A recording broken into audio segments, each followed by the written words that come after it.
प्रातः क्लास चल रहा था 24 मई 1968। पांचवें पेद की चौथी पांचवी लाइन में बात चल रही थी। शिव जयंती तो मनाते हैं, परंतु इस दुनिया का एक भी बड़े से बड़ा महान समझने वाला समझा जाने वाला, चाहे राष्ट्रपति हो, प्रेसिडेंट हो, कोई भी राजा रानी हो, इनको ये मालूम ही नहीं कि धर्म किसको कहा जाता है, स्वर्ग किसको कहा जाता है और नरक किसको कहा जाता है।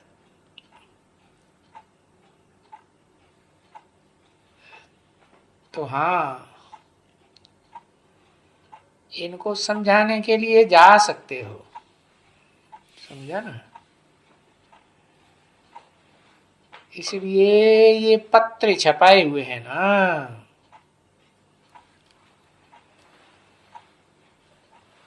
पत्रों के आधार पर उनसे पूछो समझा के कि बताओ अभी तुम स्वर्गवासी हो या नरकवासी हो,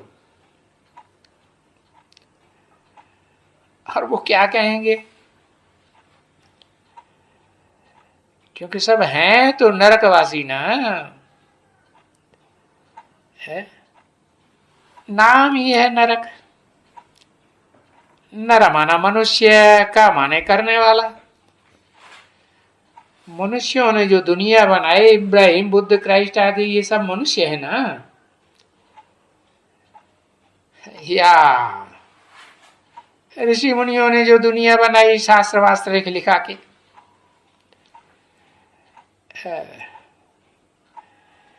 इस नरक में, इस विश्व में नरक ही तो लगा पड़ा है।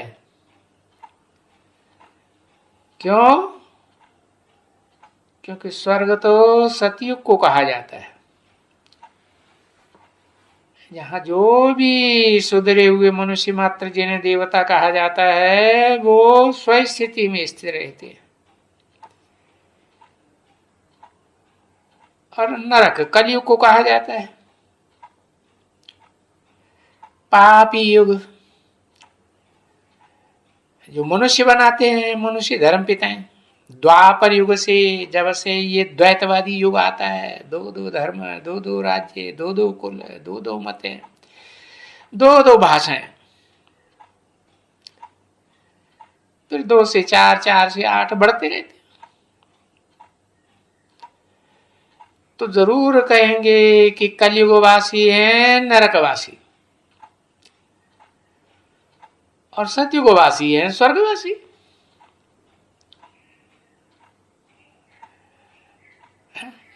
ये कलह युगवासी क्यों कहा जाता है? क्योंकि कलह के इसकी दुनिया है ना, घर घर में कलह कलेश, दुनिया के हर राज्य में कलह कलेश, बांध के ही वासी है। क्यों कलह कलेश से क्यों होता है? क्योंकि विकारी है। देवताएं तो संपूर्ण निर्विकारी होती हैं, है? क्यों? उनकी इंद्रियों में तो, कर्म इंद्रियों में विकृति आती ही नहीं। देखो लक्ष्मी नारायण है जिनकी पूजा होती है मंदिरों में, किस लिए होती है? ये संपूर्ण निर्विकारी है ना, और ऐसे ही इनकी महिमा करते हैं। सर्वगुण संपन्न, संपूर्ण अहिंसक, मर्यादा पुरुषोत्तम, संपूर्ण निर्विकारी।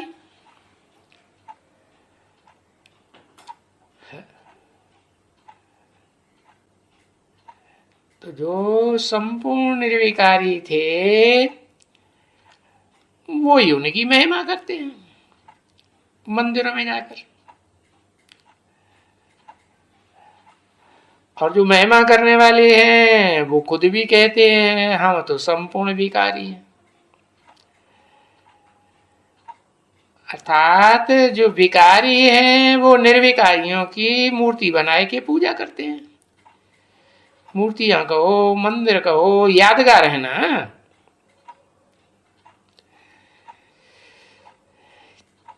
क्योंकि इस कल की दुनिया में तो संपूर्ण विकारी है, और ये लक्ष्मी नारायण है संपूर्ण निर्विकारी। तो सतयुग में थे चैतन्य रूप में। ये द्वैतवादी द्वापर युग से तो इनकी यादगार जड़ मूर्तियां और मंदिर बनाते हैं। तो देखो, द्वापर युग से ये दुनिया बदलती है ना बच्ची, नाम ही है द्वैतवादी द्वापर युग। न वहां एक धर्म रहता है, न एक भाषा रहती है, न एक कुल रहता है, न एक राज्य रहता है। अरे रामकृष्ण की दुनिया सतयुग त्रेता में तो एक ही धर्म था, एक ही राज्य था, एक ही कुल होता था, एक ही मत होती थी सबकी। तो उनको कहते हैं संपूर्ण निर्विकारी। तो देखो कंट्रास्ट है, सतयुग को कहेंगे संपूर्ण निर्विकारी है। कहा भी जाता है 16 कला संपूर्ण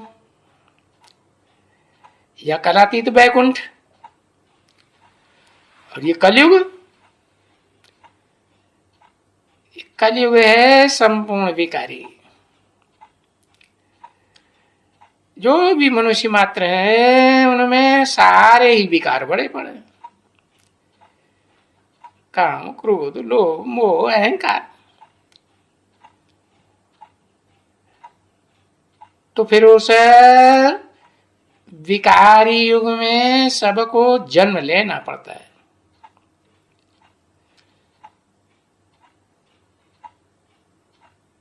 कोई पूछेगा भाई कितने जन्म लेने पड़ते हैं,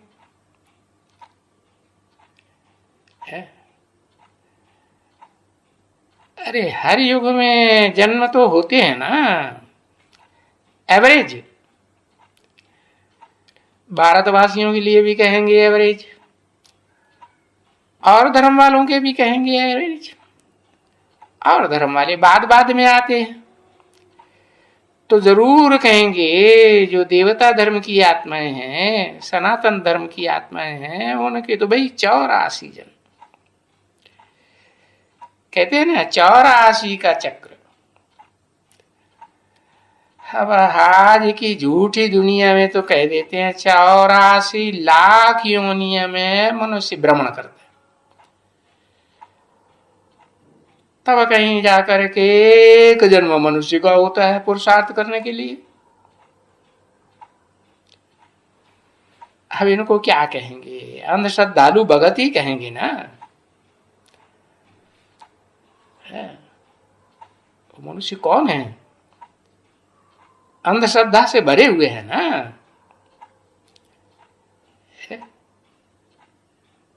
तो उनको कहते हैं भगत, बुद्धि भागती रहती है मंदिरों में, टिकानों में, तीर्थों में। और फिर और जन्मों में तो बहुत से ऐसे हैं जो देवताएं हिंदू बन गए, तो सब धर्मों में कन्वर्ट होते रहते हैं।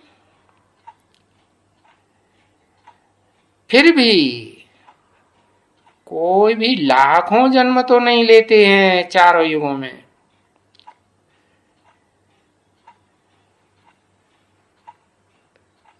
मनुष्य कह देते हैं कलयुगी दुनिया के कि भाई 84 लाख जन्म है। अब 84 लाख तो जन्म मनुष्य ले ही नहीं सकते हैं चतुर्युगी में। और ये तो इसलिए बता दिया है कि कोई हिसाब न बता सके, न कोई पूछ सके। पूछने की और बताने की बात ही खत्म हो जाती है जब लाखों जन्म लगा दिए। फिर कुत्ते का, बिल्ले का, गधे का, उल्लू का, अरे सबका जन्म दिखाई देते हैं। भगवान के ही जानवरियत के जो जन्म दिखाई दिए।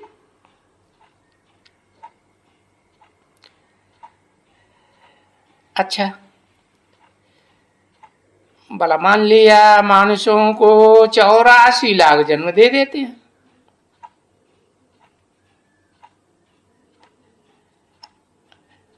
फिर देखो भगवान के तो पता है कितने जन्म देते हैं। 10 अवतार, 24 अवतार, और फिर उससे भी पेट नहीं भरता तो कहते हैं कण कण में भगवान। अभी भगवान तो खुद आकर के कहते हैं,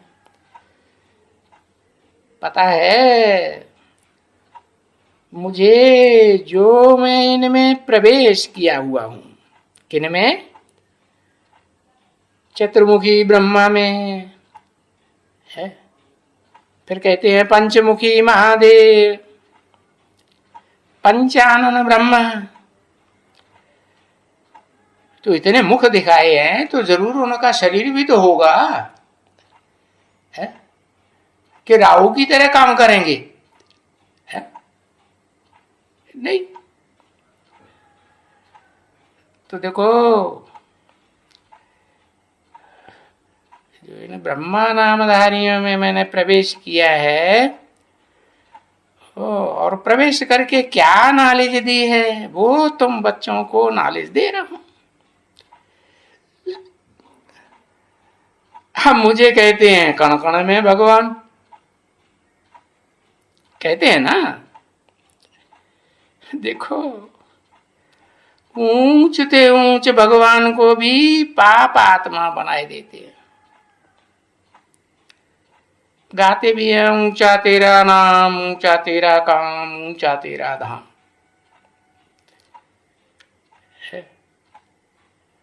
जो कहते हैं कुत्ते बिल्ले में है, जानवरों में भी प्रवेश करता है। अब जो सारे विश्व का मालिक बनाते हैं बच्चों को, मनुष्य रूप में ही बनते हैं ना, कि जानवरों के रूप में बनते हैं नहीं, नंबरवार विश्व के मालिक बनते हैं। अरे दुनिया में राजाएं हुए हैं ना, स्वर्ग में भी हुए हैं, नरक में भी हुए हैं।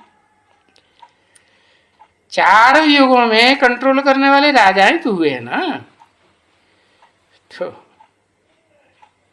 किस आधार पर राजा बने? किसने राजा बनाया? धर्म पिताओं ने तो किसी को राजा बनाया नहीं। राजा तो स्वाधीन होता है। धर्म पिता है जब से आए हैं मनुष्य रूप में, तब से इन्होंने तो हर मनुष्य मात्र को अधीन बनाया है। सब पराधीन हो गए। और तुलसीदास ने तो बोल दिया पराधीन सपन सुख नहीं। जो आधीन होते हैं उनको तो सुख होता ही नहीं। जिसके आधीन होते हैं उसे के तरीके से चलना पड़ता है। तो बाप बताते हैं मैंने राजयोग सिखा करके, ऐसा योग जिसमें राज भरा हुआ है, हर कोई नहीं समझ सकता, और समझने वाले भी नंबरवार। तो वो गीता ज्ञान के द्वारा राजयोग सिखलाते हैं। अब उस ऊंचे ऊंचे भगवंत जो राजयोग सिखलाने वाला है, क्योंकि उसके अलावा तो कोई दुनिया में राजयोग सिखा ही नहीं सकता है? राज की बात बनाए करके किसी को विश्व का मालिक बना ही नहीं सकता। इतने इतने धर्म पिताओं के फॉलोअर्स हुए है क्या? सिकंदर हुआ, अलेक्जेंडर हुआ, मुसोलिनी हुआ, नेपोलियन हुआ। अरे कोई ने विश्व की बादशाही ले पाई? सारे विश्व में राज्य कर पाया? नहीं। तो राजयोग के द्वारा सारे विश्व को सिखलाने वाला राजयोग, उसको फिर सबसे जास्ती जन्म दे दिए। ऐसे नहीं कि सिर्फ 84 जन्म दिए, नहीं, अनगिनत जन्म दिए हुए हैं, क्योंकि उसको तो कण कण में व्याप्त कर दिया ना। और हर धर्म वाले ऐसे ही कहते हैं, भगवान तो सर्वव्यापी है। तो ये तो अनगिनत हो गया ना। तो बाप कहते हैं जब भारतवर्ष में खास ऐसे पत्थर बुद्धि बन जाते हैं, है, ऐसे कड़े नरकवासी बन जाते हैं, मनुष्य एकदम वैश्यालय के वासी बन जाते हैं, जिनको जरा भी बुद्धि नहीं रहती है, एकदम पाई पैसे की भी नहीं बुद्धि, कि भगवान को जो ऊंचे से ऊंचा भगवंत कहा जाता है उसको कहां ठोक दिया है, पत्थर में, ठिक्कर में, बित्तर में, कण कण में ठोक दिया। तो देखो कितनी ग्लानि करते हैं बाप की, है, उस बाप की ग्लानि करते हैं। फिर शास्त्रों में लिख दिया है कि कलयुग के अंत में जब बाप की बहुत ग्लानि होती है सब धर्म वालों के द्वारा, जिनके लिए गीता में लिखा है सर्वधर्मान परित्यज्य, सब धर्मों को छोड़ो, जो मानवीय धर्म है, ये सब धर्म की ग्लानि करने वाले, जो धर्म कहते भी हैं अहिंसा परमो धर्म। अरे भगवान ने तो आकर के हिंसक युद्ध कराया ही नहीं, शास्त्रों में तो देखो कितने हिंसक युद्ध दिखाई दिए। तो ये ग्लानि हुई ना।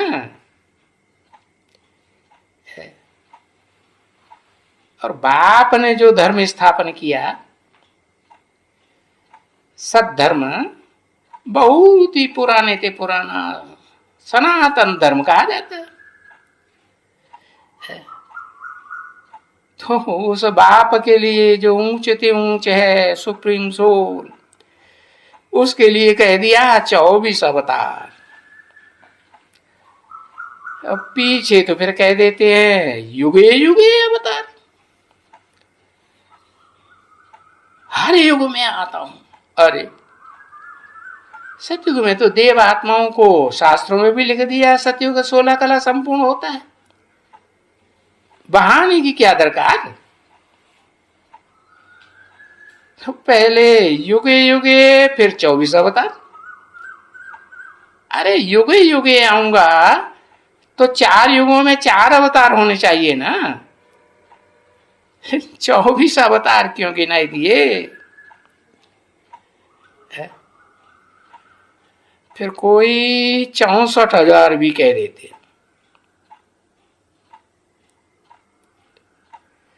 अच्छा, वो सर्वव्यापी है, मान लिया, और हर मनुष्य में व्यापक है।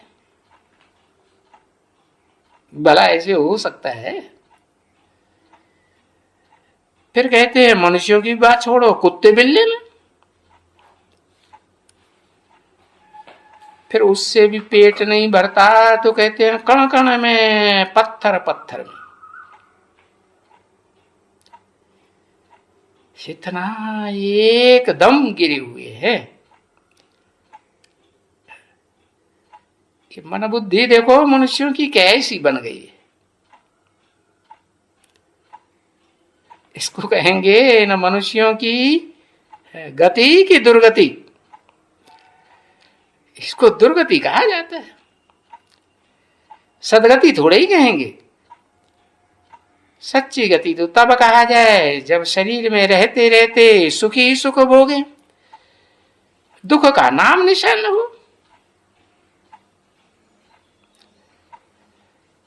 तो अभी तुम बच्चे जानते हो कि सतयुग में सदगति होती है और पूरी सदगति होती है, और कलयुग में पूरी दुर्गति।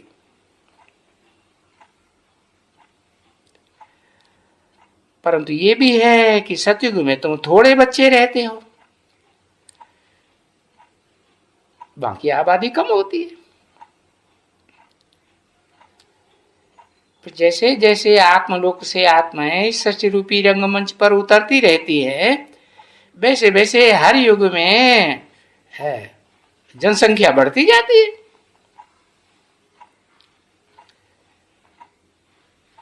तो अभी तो ये देखो अंतिम युग कल है युग है,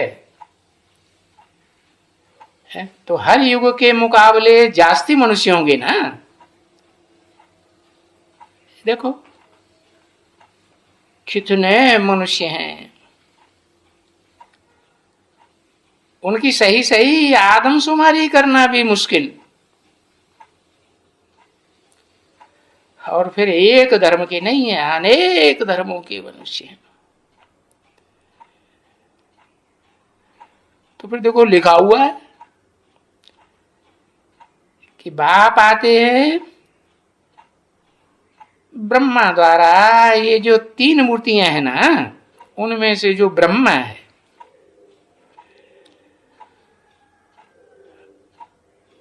अब उन 3 मूर्तियों में से शिव को तो उड़ाई दिया।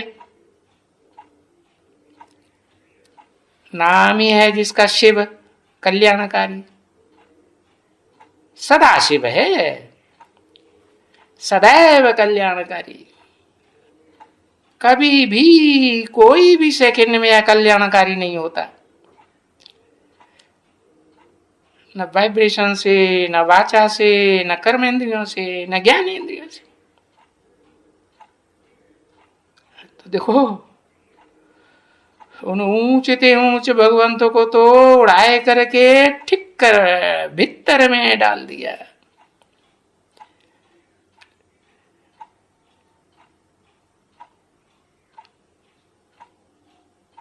ठीक कर मिट्टी के ढेले को कहा जाता है ना, मिट्टी के ढेले में ठोकर मारो तो टूट जाएगा। ऐसे बहुत है जो ईश्वर के बताए हुए ज्ञान को लेते भी हैं, परंतु माया की एक ठोकर लगती है और खीर खीर हो जाते हैं, पता नहीं लगता कहां गए।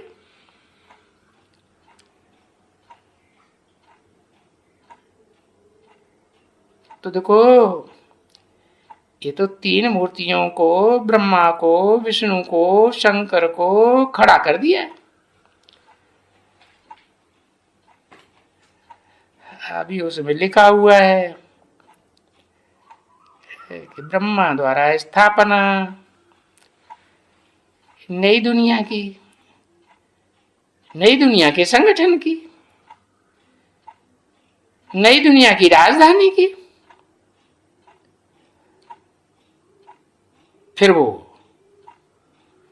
नई दुनिया संसार में तो प्रत्यक्ष नहीं हो सकती, क्योंकि इस दुनिया में आसुरी संस्कार वाले तो ढेर के ढेर हैं, वाइब्रेशन को खराब करने वाले, भांति भांति की वाचा चलाते हैं ग्लानि की, भगवान की ही ग्लानि कर देते हैं। गीता में लिखा हुआ है कि मैं साधारण तन में आता हूं तो मूढ़मती लोग मेरी कितनी ग्लानि करते, मेरे को नहीं पहचान पाते। इसलिए बताया हुआ है स्थापना नई दुनिया की तब प्रत्यक्ष होती है जब शंकर द्वारा विनाश हो इन आसुरी संस्कार वालों का।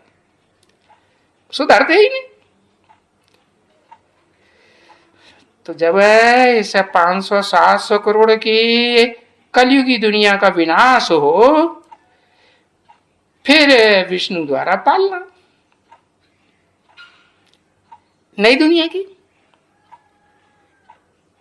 समझा? तो अभी बताओ, ये ब्रह्मा द्वारा स्थापना, ये शंकर द्वारा विनाश, ये विष्णु द्वारा पालना करने वाला और कराने वाला कौन है? अरे उसका तो नाम निशान गुम कर दिया है। अरे उन तीनों मूर्तियों से ऊपर तो शिव चाहिए ना, ऊपर में है, तो सबसे ऊंची स्टेज में रहने वाला है ना। वो तो लगाते ही नहीं है त्रिमूर्ति में, है बस ऐसे ही तीन मूर्तियां दिखाई देते हैं। अच्छा, अभी ये जो गवर्नमेंट है उसका तो होना चाहिए त्रिमूर्ति है। अभी त्रिमूर्ति त्रिमूर्ति जानते हैं कौन है? वो किसी को पता नहीं है कि वो त्रिमूर्ति कौन है।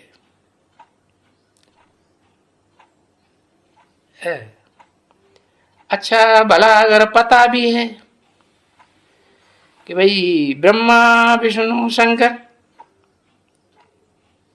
बोलते भी हैं, ठीक है ना बच्चे, कि भाई नई दुनिया की स्थापना करने वाला ब्रह्मा। अरे क्या स्थापना करने वाला?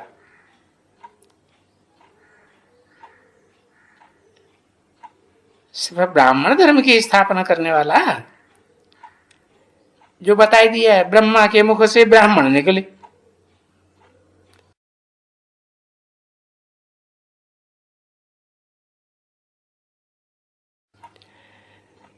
तो देखो, वो ब्राह्मण भी कोई एक कुरी की नहीं दिखाते, 9 कुरियों के ब्राह्मण।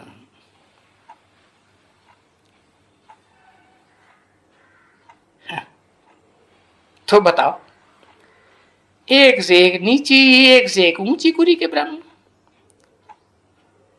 तो जो जैसा होगा वैसी ही दुनिया बनाएगा ना, है? तो ये जो भारत है, जो भारत है, इस दुनिया में सबसे जास्ती नरक बनता है। उसको स्वर्ग बनाने वाला है, स्वर्ग करने वाला है कौन है? तो जो भी है तो उसका तो चित्र होना चाहिए, चरित्र की यादगार चित्र होता है ना, है?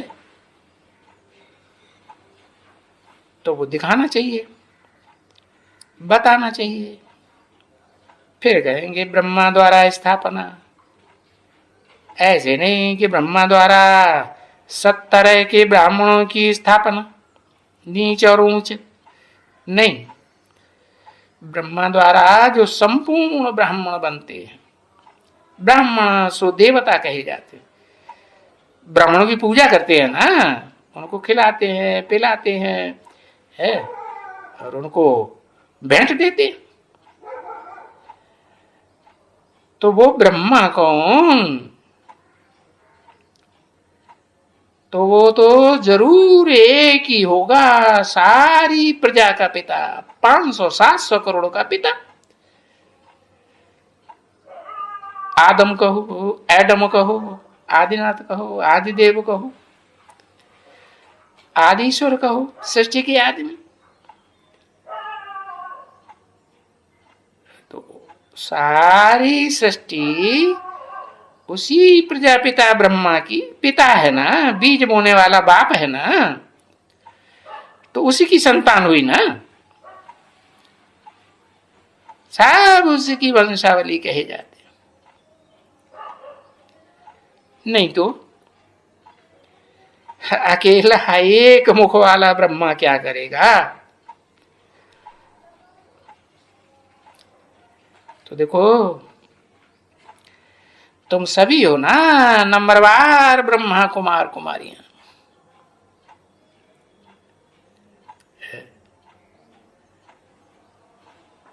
तो ब्रह्मा कुमार हो कुमारियां हो, दोनों के द्वारा क्या कर रहे हैं?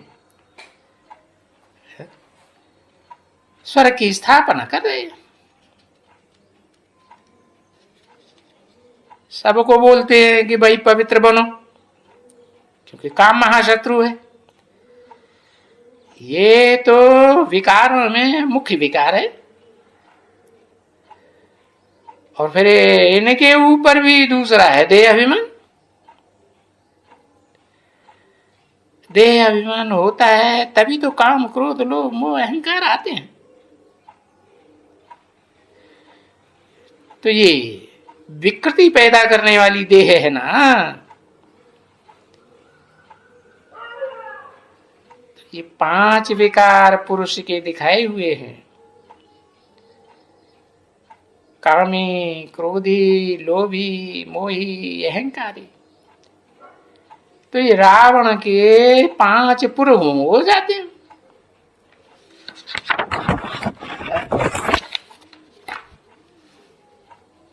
फिर 5 शीशे स्त्री के। कौन कौन से? प्रकृति को कहते हैं स्त्री, पुरुष को कहते हैं परम पुरुष। तो स्त्री में भी 5 विकार हैं, पृथ्वी जल वायु अग्नि आकाश है। तो ये देवान पुरुषों में भी